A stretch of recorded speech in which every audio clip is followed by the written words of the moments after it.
har om det danske demokrati.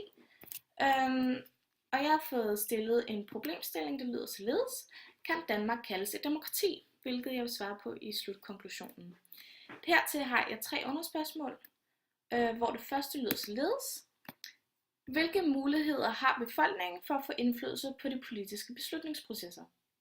Hertil har vi fået et bilag med en figur 1, som viser forskellige stillinger og deres indflydelse på beslutningsprocesser. Den er fra år 2004. Her kan vi så se, at der er forskellige muligheder for at kunne deltage i politiske beslutningsprocesser, som læserbreve, hvor man skriver direkte til politikere.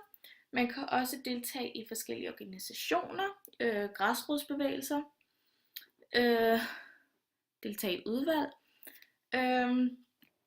eller deltage i f.eks. møder og foreningsarbejde eller demonstrationer. Så der er rigtig mange muligheder, uden at komme ind i Folketinget, ikke? Pierre Bourdieu har opstillet 4 kapitaler, som er med til at forbedre indflydelsen på beslutningsprocesser. Social kapital, som er den første, handler om at indgå i sociale sammenhænge. Økonomisk kapital, det er så den økonomi, man er vokset op med. Kulturel kapital, det er uddannelse og eventuel viden, man har. Og symbolsk kapital kommer vi ikke til at tale så meget om, men det er bare symbolsk status eller livsstil.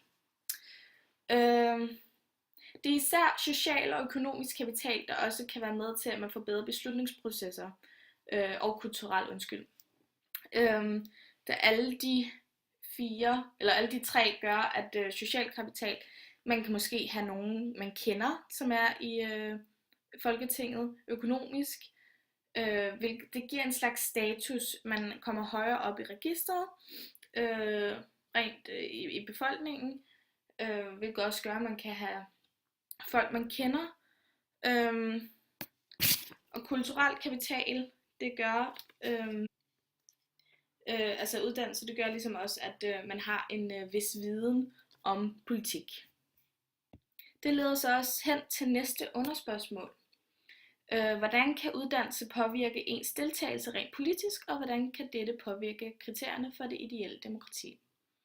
Igen har jeg valgt at tage bilag 1, som viser forskellige stillinger, der har indflydelse på beslutningsprocesser, hvor man tydeligt kan se, at det er den her orange streg, der dominerer, hvilket vil sige, at den har størst mulig indflydelse på beslutningsprocesser. Det er altså ledende funktionærer.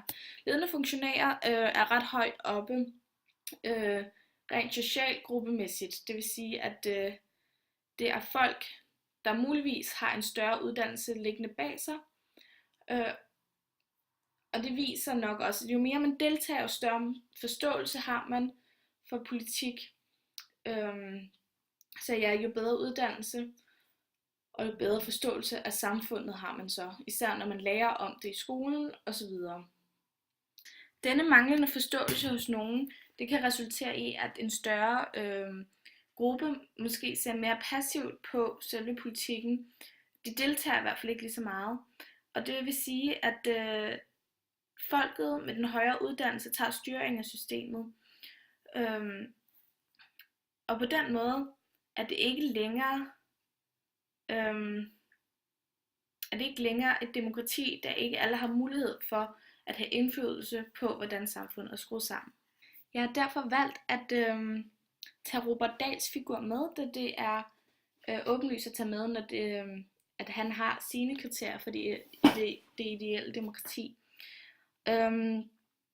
Og han mener, at alle 5 normer, det vil sige medbestemmelse, lighed i valg, opnåelse af begrundet indsigt, kontrol med dagsordenen, og ingen udelukkelse af voksne, skal være opfyldt, før et demokrati kan kaldes ideelt. Meningen med medbestemmelse, det er, at der ligesom skal være en mulighed for at sige sine synspunkter, altså sige sin mening. Lighed i valg, det er, at der skal være samme mulighed for afstemning hos alle. Opnåelse af begrundet indsigt, det vil sige, at at man ligesom skal have en indsigt. Man skal have mulighed for at blive informeret om for eksempel alternativ politik og konsekvenserne af dette, så man får begge sider af sagen.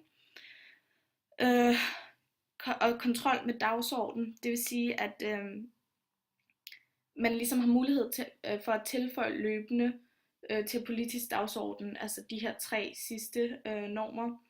Og 5, som er ingen udelukkelse af voksne, det vil sige alle voksne, altså borgere, rettigheder. Selvom alle disse normer ligesom bliver opfyldt, så har vi stadig tale om et konkurrencedemokrati i Danmark.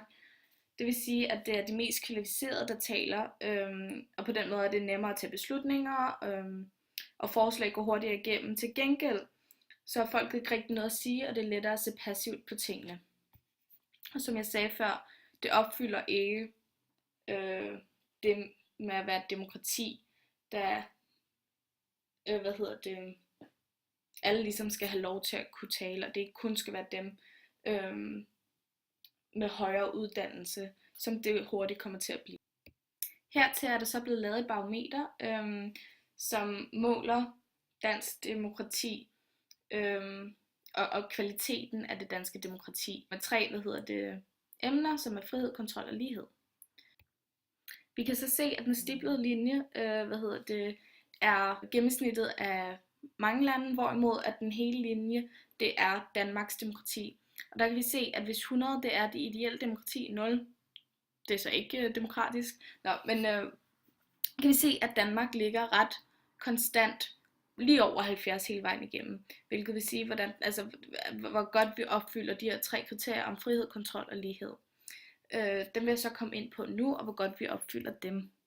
Hvis vi starter med at beskrive frihed først, så har den 3 funktioner, som er individuelle frihedsrettigheder, regler og den offentlige sfære. Individuelle frihedsrettigheder, det vil sige, at man ligesom har rettigheden til fri livsførelse. Regler, det er så ligesom, det kræver, at man har respekt for loven og et godt retssystem, og man også kender til loven. Og den offentlige sfære, det er, at man ligesom har ytringsfrihed og foreningsfrihed. Og her kan vi se, at Danmark ligger lige over de 80%, igen ret konstant, hvorimod at andre lande ligger lige over de 50%. Så har vi kontrol, hvis 3 funktioner, det er konkurrence, gensidige begrænsninger og statslig kapacitet. Konkurrence, det er så, at man skal have konkurrencedygtige valg.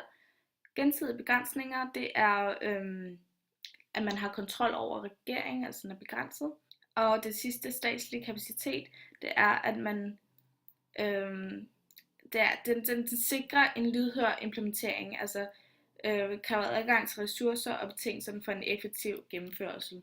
Og her kan vi se, at Danmark ligger på omkring de 70% igen. Den stiger forholdsvist, når vi når til 2012, men det er ikke meget. Og resten, eller i hvert fald andre lande, ligger på måske 55, lige under 60 i hvert fald.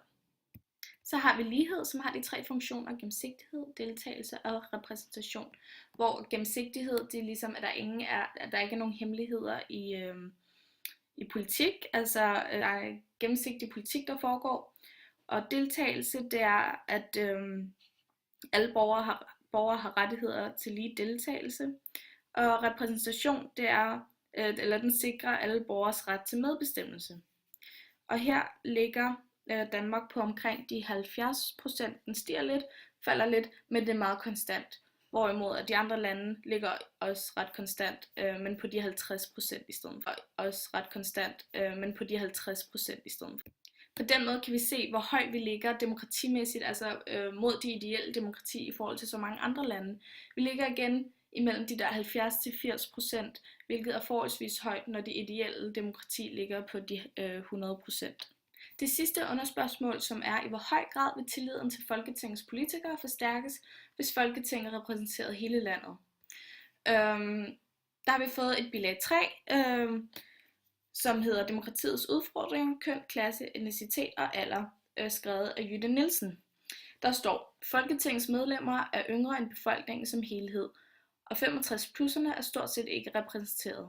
98 af medlemmerne er hvide etniske danskere, og de ca. 10% af danskerne, der har anden etnisk baggrund, er kun repræsenteret med 4 medlemmer. Over halvdelen af Folketingets medlemmer har en akademisk uddannelse med sig i bagagen, mens de kun gælder for knap 8% af befolkningen som helhed.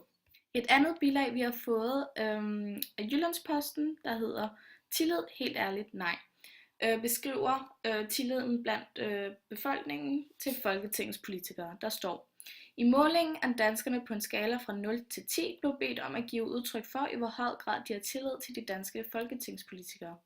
Og den gennemsnitlige vurdering ligger på et lidet imponerende 4,2.